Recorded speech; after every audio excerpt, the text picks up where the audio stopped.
Hello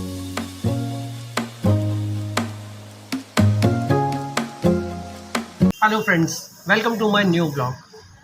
जैसा कि आज अपनी शॉप पे आज एक फ़ोन आया हुआ है रिपेयर होने के लिए, और वो है मोटोरोला G60। कस्टमर का कहना है कि मैं भाई गाड़ी की डिक्की लगा रहा था तो डिक्की के अंदर ये फ़ोन आ गया, और तो ये तब से चलना बंद हो गया है। तो मैंने इसको छोटा सा चार्ज वगैरह चेक करके देखा तो इसकी डिस्प्ले आ गई है, बट वो डिस्प्ले टूट चुकी है। तो आज हम इसकी डिस्प्ले चेंज करने वाले हैं।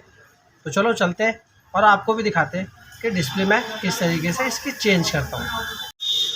तो मेरे सामने है ये वाला फ़ोन, और जैसा कि आप देख सकते हो ये यहाँ आके डैमेज हुआ है और ये यहीं से चटक गया है। ये दिखाने की कोशिश करता हूँ मैं आपको। ये यहाँ पे ज़्यादा चोट लगी जो यहाँ से फैला, और ये इस तरीके से हो गया। ये आप लाइन देख सकते हो, ये देखो। हालांकि टच चल रही है मेरी उंगली से, थोड़ा ही काम कर रही है, ज़्यादा काम नहीं कर रही।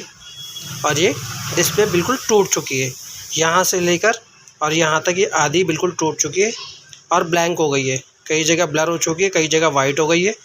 तो हम इसकी नई डिस्प्ले लगाएंगे, और नई डिस्प्ले लगाने के बाद ये भी बताएंगे कि डिस्प्ले का जो रेट था वो आया कितने का और हमने लगाई कितने की।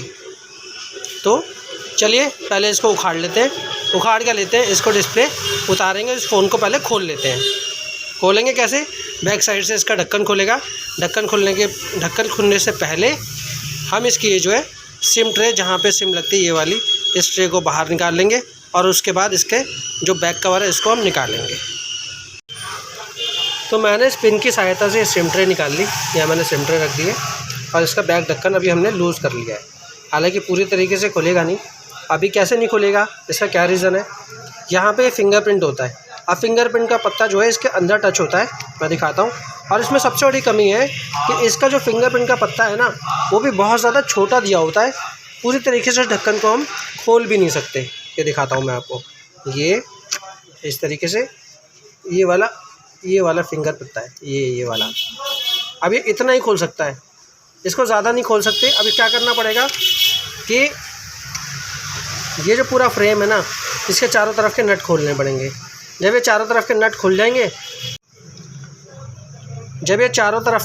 जाएंगे, उसके बाद इसका पहले पत्ता निकालेंगे, और पत्ता निकालने के बाद फिर इसकी ये बैटरी निकलेगी, और बैटरी निकलने के बाद इसकी डिस्प्ले उतरेगी। और उससे पहले देखते हैं, फिर इसको हीट भी करनी पड़ेगी। तो फ़िलहाल पहले इसको खोल लेते हैं, और इसको खोलने के बाद इसका जो टच पत्ता है इसको आराम से और सलीके से उतार लेते हैं, इसे खोल लेते हैं।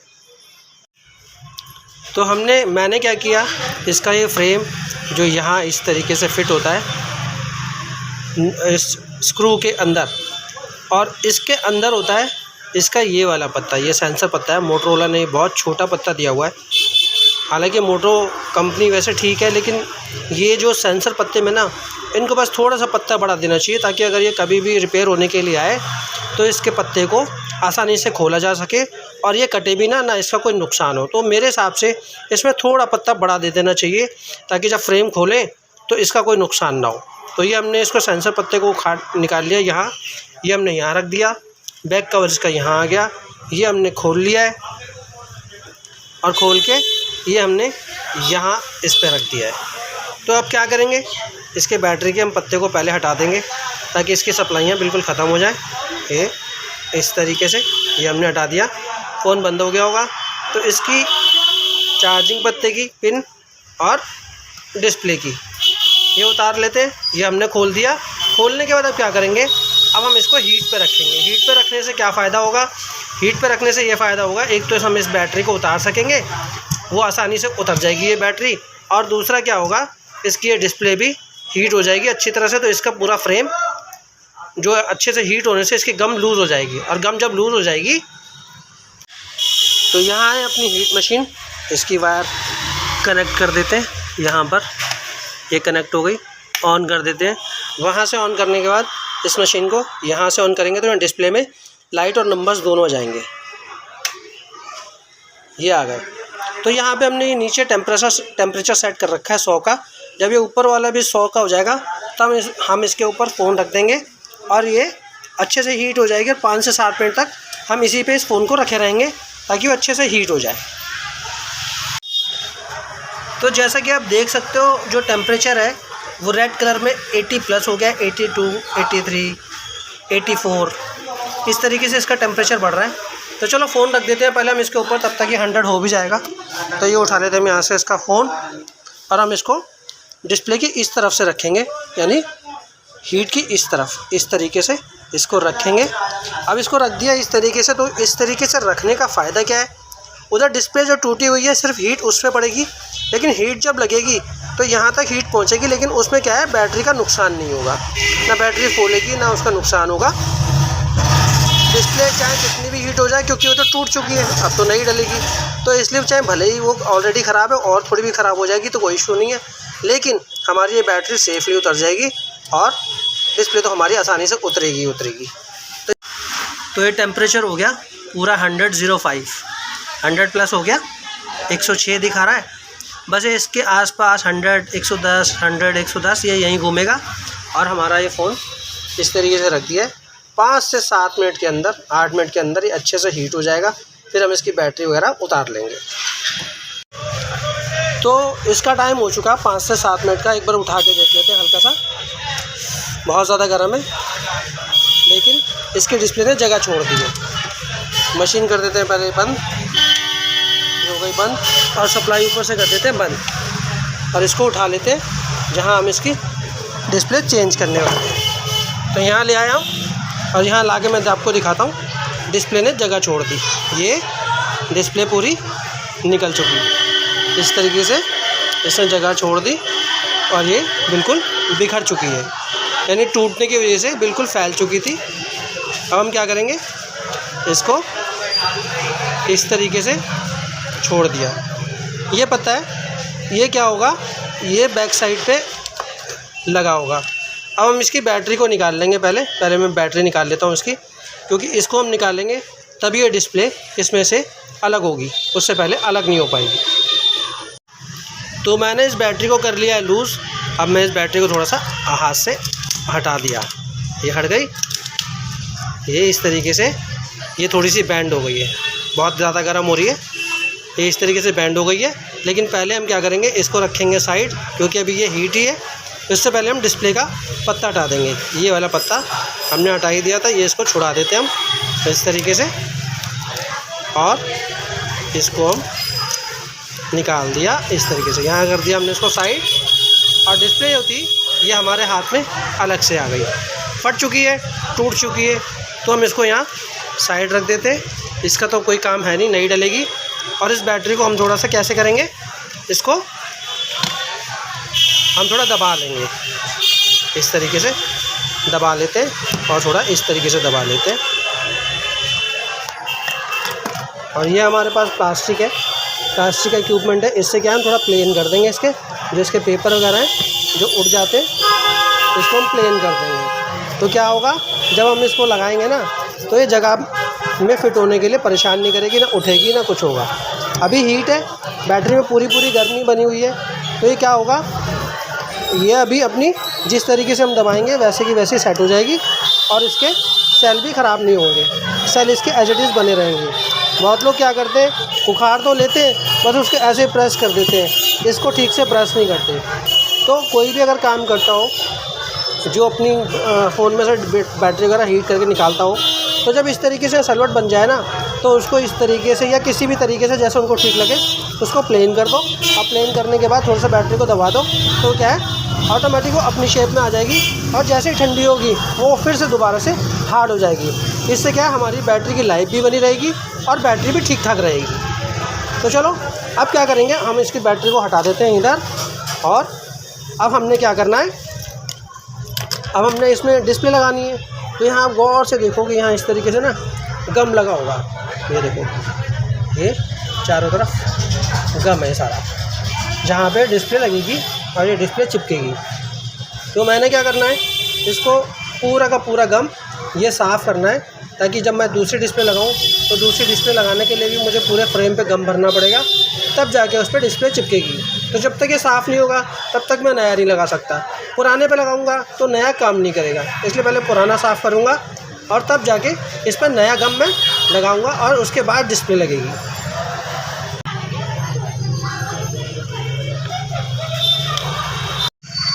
तो मैंने क्या किया, मैंने इसके किनारे अच्छे से साफ़ कर लिए, सब के सब बहुत बढ़िया से साफ़ किए, बहुत नज़र मार के। और ये मैं इसलिए करता हूँ कि इसमें जब डिस्प्ले चिपकेगी ना तो कहीं से कहीं तक ना तो उसमें गैप दिखाई देगा और ना ही उसमें रोशनी बाहर आएगी, एकदम एज इट इज़ पूरे फ्रेम पे अच्छे से चिपक जाएगी।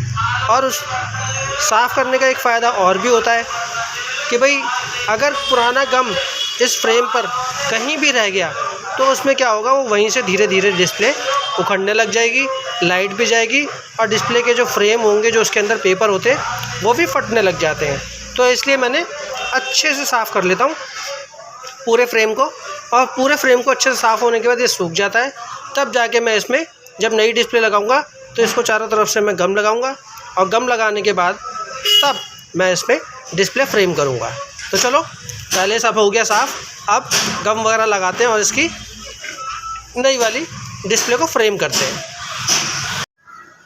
मैं गया था मार्केट से डिस्प्ले लेने के लिए, क्योंकि मेरे पास स्टॉक में ये वाली डिस्प्ले थी नहीं, और मौसम बना हुआ था बारिश का, तब तो बारिश नहीं हुई, हल्की हल्की सी बारिश हो रही थी।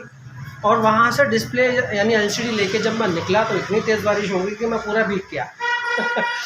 और मुझे लग रहा था यार कहीं कस्टमर का फ़ोन ना भीग जाए, बस इसी बात की चिंता थी, लेकिन वो बच गया और हम पहुंच चुके हैं अपनी दुकान पर। तो अब आगे का प्रोसेस करेंगे, हम उसकी डिस्प्ले को फ्रेम करेंगे। अब तो फ्रेम वगैरह में गम लगा के उसकी डिस्प्ले को लगा देते हैं। तो मैं ले आया हूँ डिस्प्ले, और डिस्प्ले का सबसे पहले हमने ये पत्ता वगैरह चेक कर लिया है। ये बहुत ज़रूरी होता है इसको फ्रेम करने से पहले, क्योंकि ये यहाँ पर ये काफ़ी ज़्यादा नाजुक होता है। तो ये सारी चीज़ें हमने अच्छे से देख ली। और यहाँ पे जो फ्रंट वाला कैमरा होता है उसके ऊपर यहाँ पहले से ही एक लेमिनेट पन्नी लगी होती है, वो नई वाले डिस्प्ले में ये लग कर ही आती है, क्योंकि जब हम इसको फ्रेम करेंगे उसके बाद ही उतारेंगे, ताकि इसका ग्लास का जो शाइन है वो बना रहे। और एक और चीज़ दिखाता हूँ, नई वाली डिस्प्ले में क्या है, ये पन्नी लगी हुई आती है, ये इस तरीके से, ये थोड़ी सी हटा के दिखाता हूँ, ये इस तरीके से लगी हुई आती है। जब हम इसको फ्रेम कर देंगे तब हम इसकी पन्नी को हटा के इस पर टेम्पर्ड ग्लास लगा देंगे, तो यह एज इट इज़ बना रहेगा। तो ये हमने वापस इसमें बबल आ गए, तो हम इसको एज इट इज़ ही अभी लगा देते हैं। पहले हम इसकी फ्रेमिंग करेंगे, उसके बाद हम इसको हटाएंगे। तो ये चमचमाती डिस्प्ले हमारी आ गई है, इसको कर देते हैं फ्रेम, और उससे पहले हम इसकी गमिंग कर देते हैं। पहले मैंने क्या किया है, मैंने पहले इसको टेम्परेरी लगा लिया है। यहाँ पर टेम्परेरी इसका डिस्प्ले का पत्ता लगा दिया, यहाँ मैंने बैटरी का पत्ता लगा के इसको मैंने ऑन कर लिया। और ऑन करने के बाद मैं एक बार इसके टच और डिस्प्ले अच्छे से चेक कर लूँगा कि हाँ सबको ठीक है कि नहीं। ये हम टच चला के देखते हैं, इसमें पासवर्ड लगा हुआ है 1 2 3 4, और इसको ओके करेंगे। तो इस हिसाब से देखा जाए तो इसकी टच ठीक है। और इस तरीके से थोड़ा हिला डुला के भी देखेंगे तो ये आप देख सकते हो डिस्प्ले आ गई और इसमें मैसेज वगैरह भी आने लगे। तो इस तरीके से डिस्प्ले इसकी ख़राब थी जो हमने निकाली, और ये वाली डिस्प्ले को अब हम फ्रेम कर देते हैं और इसका काम फिनिश करते हैं, और फटाफट इसकी फ्रेमिंग करके इसको सुखाने के लिए रख देंगे। तो चलो पहले इस काम को निपटा देते हैं। मैं जो पेस्टिंग करने के लिए ग्लू इस्तेमाल करता हूँ वो करता हूँ मैं कंपनी का, जैसा कि आप देख सकते हो ये सनशाइन कंपनी का है, और इसका ग्लू वाकई में बहुत अच्छा होता है। G20 करके इसका मॉडल है। वैसे तो इसमें 2 कलर आते हैं, एक ब्लू और एक ट्रांसपेरेंट वाइट कलर का आता है। तो मैं ज़्यादातर ट्रांसपेरेंट इस्तेमाल करता हूँ, क्योंकि कई बार ग्लू ज़्यादा हो जाए और वो डिस्प्ले के साइडों से अगर बाहर भी निकल आए ना तो आसानी से साफ़ हो जाता है और वो दिखता भी नहीं है। तो मैं इस्तेमाल कर रहा हूँ, जैसे कि मैं आपको दिखा रहा हूँ सनशाइन। हालांकि पहले मैं एक और इस्तेमाल करता था, वो इस तरीके से मैं आपको दिखाता हूँ, ये रिलाइफ। लेकिन रिलाइफ में मुझे इतना मज़ा नहीं आया जितना मुझे सनशाइन में आता है। इसकी एक खासियत और है, ये कम भी लगता है और काम भी ज़्यादा स्ट्रॉन्ग करता है। तो इसलिए मैं सिर्फ इसी को यूज़ करता हूँ, इसके अलावा कुछ नहीं। तो मैंने क्या किया, मैंने नई डिस्प्ले का यहाँ पत्ता फिक्स कर दिया। पत्ता फिक्स करने के बाद अब इसकी बैटरी की बारी आती है, तो हम इसकी बैटरी को भी मैं यहाँ फिक्स कर देता हूँ। अब फिक्स करने के बाद इसको यहाँ जॉइंट कर देता हूँ। तो ये दोनों चीज़ें लग चुकी हैं। तो मैंने यहाँ कर दी बैटरी फिट, यहाँ इसका फिंगरप्रिंट सेट कर दिया, और उसका जो फ्रेम था ये फ्रेम मैंने यहाँ फिट कर दिया है। अब क्या है, ये बचे स्क्रू, ये यहाँ पे स्क्रू रखे, स्क्रू वगैरह फटाफट इसको कर देते हैं टाइट। और टाइट होने के बाद बस ये खाली क्या होगा, ये इस तरीके से ये ऐसे करके हम इसको फिक्स कर देंगे, तो हो गई हमारी डिस्प्ले तैयार। तो पहले इसको जो स्क्रू वगैरह ये हम फिट कर लेते हैं, उसके बाद इसको ऑन करके देखते हैं। तो मैंने लगा दिए यहाँ डिस्प्ले, और डिस्प्ले हो चुकी है कंप्लीट। हमने क्या है यहाँ 3 रबड़ के छल्ले लगा दिए ताकि अच्छे से फ्रेमिंग हो जाए। एक बार ऑन करके देख लेते हैं कि डिस्प्ले ठीक ठाक है या नहीं।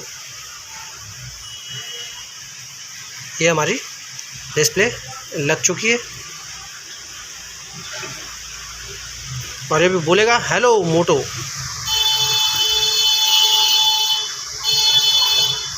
इस तरीके से साइन करता है।